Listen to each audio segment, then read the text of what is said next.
Hello, Miami. This is 205 Sports Now, your home podcast and channel for all things Miami sports related. I am Will.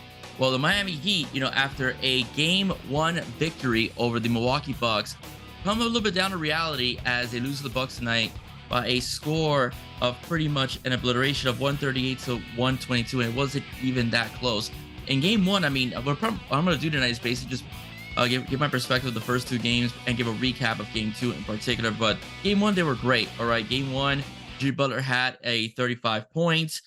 They were just unbelievable. Basically, from the field, they shot over 50%. Field goals, almost 60% from field goals, 60% from 3-point land. They were dominant.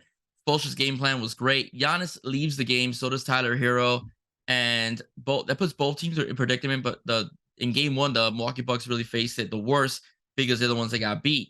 So 130 was a great offensive showing, the best offensive showing of the season for the Miami Heat. So after game 1, we were hoping the Heat could continue that process and continue to mount on that with momentum. The Heat shot very well last year from 3-point range. Okay, they were tops in the league. This year, they were one of the worst teams. They're like 25th in the league, I believe, and they were ranked the last in the league in scoring with like 105 points per game per se. So game 1 was great for the team in general because it was just a way they could show up. And when the Miami Heat play together, they could actually win some games, and we saw contributions from Jimmy Butler, contributions from Bam Adebayo. We saw contributions from Caleb Martin. We saw Gabe Vincent. Kevin Love in particular had a fantastic game as well for the Heat in game 1. Then game 2 comes along and the Bucks adjust. The Bucks adjusted by basically going bigger, and the Heat cannot keep up. Losing by 16, that was pretty much not as close as it seemed, as the Miami Heat, were being obliterated. They were down by over 20 points after halftime. And when the Heat made a slight run in the third quarter, the Bucks just shut that door down. It was really, really bad before the Heat.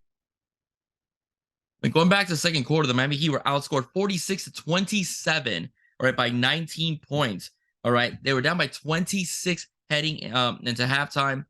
In the third quarter, they scored 37 points, and the Bucks only had 20, but it was all over for that by then.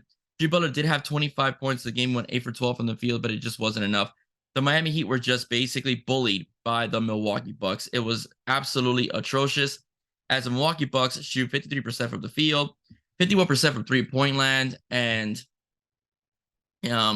Giannis might be back, for game 3 in Miami. So it could be a major issue, because if you really wanted to catch the Bucks sleeping, these were the 2 games to do it, because they did not have their MVP. All right, Giannis Antetokounmpo really makes it difficult for teams because of his great defense, his length, and his offensive prowess, in the paint.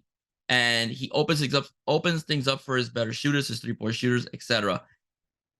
He might be back, and the Miami Heat, are gonna have to adjust that, because the bottom line is that in this last game, they were just bombarded. Okay, teams are entitled to good shooting nights, and it was just Milwaukee's night. From the start to the finish, Milwaukee was the better team. All right, hands down. Losing Tyler Hero is going to be very critical, because Tyler Hero is your best 3-point shooter and your best free throw shooter as well, at shooting at a 93% clip. So basically, if he wasn't shooting well from the field, he gets the free throw line, he's almost an automatic make for a free throw. So that's where the Heat are right now. Miami Heat right now are tied at 1. They did what they needed to do. They did take 1 game in Milwaukee. They have to take care of business at home, because if they go down 3-1, it's over. Most people predicted a 5-game a gentleman's sweep, which is basically 5 games. So a 5-game victory for the Milwaukee Bucks.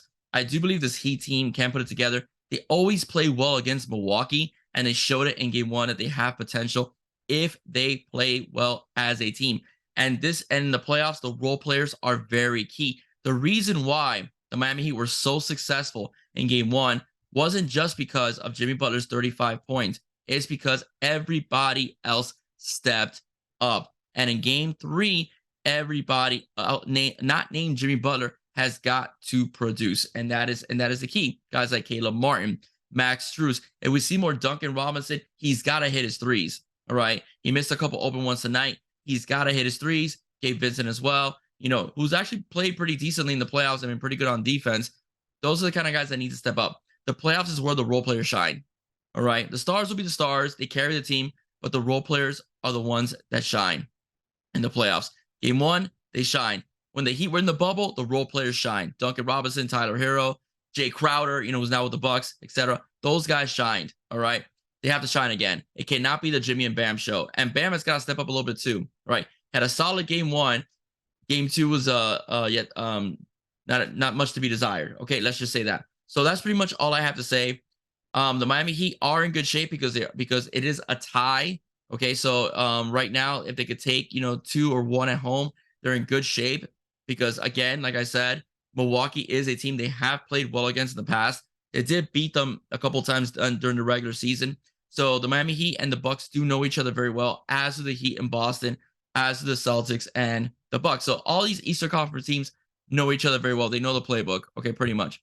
So Eric Spoelstra's got to adjust because if they come back with size, Spoelstra's got to come back with size as well. Or at least they have to hit the shots, and ball movement has to be key to keep those big men, pretty much off-center when it comes to their defense.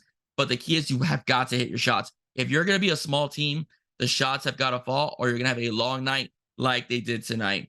Okay, well, again, love the Heat. Well, let's go Heat. Let's take care of business at home. When we go back to Milwaukee, let's have a puncher's chance, all right? Because no one's giving us a chance, right? No one is giving us a chance. Listen, I love this guy, but even George Sedano, who is the ultimate Heat fan, gave the Miami Heat a loss in 5 games, okay? So no one's really giving us a chance, okay? None of the national guys in particular. But let's see what the Heat could do, in games 3 and 4 when they come back home to Miami. Ladies and gentlemen, thank you for listening. All right, I greatly appreciate it. I will, again, the Miami Hurricanes have been on the recruiting trail. I will be giving you a podcast on Friday. So is it Friday? Yeah, on Friday it's going to air on Chris Whitley Humphrey and also Juan Minaya, and I will be doing another one on the newest recruit, the safety Isaiah Thomas as well. The Canes are keeping me busy, so are the Heat. So, but I wanted to give you a little bit of a analysis of the last 2 games and also of tonight's game. Guys, if you like what you heard, please do not forget to like, share, and subscribe to 305 Sports Now. Again, I am Will. Stay safe. God bless. See you soon, and go Heat.